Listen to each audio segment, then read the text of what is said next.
It feels to me like this remote working thing has exacerbated the issue because we're, for young people, I think that the office is one of the few institutions we have left where we are in person. We no longer get dating. We do that on apps. That's right. Food, we don't go to restaurants anymore. We just order Uber Eats. And now work, they're telling us, is going to be done from Zoom. I'm like, what do we have left? Yeah, lonely. We're going to be lonely. Yeah.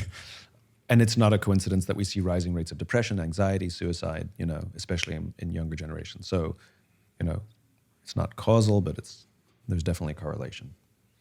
It reminds me of when, and I'm old enough for this, some of your listeners are not, but I remember when the internet showed up and e-commerce started.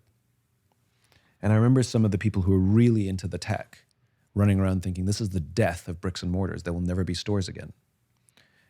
And now Amazon opens stores and Rent the Runway opens stores. And turns out the extremes are not great places.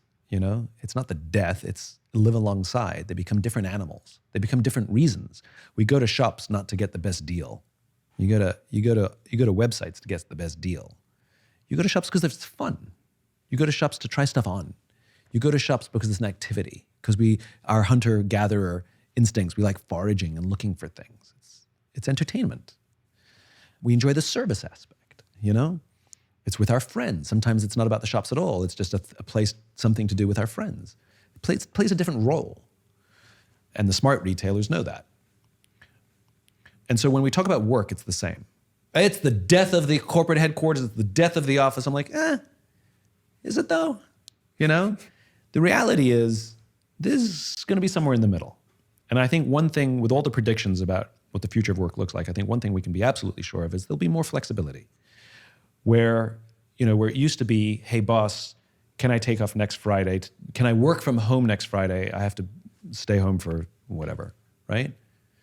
Becomes emailing in the morning saying I'm working from home today, and everybody's just fine with it.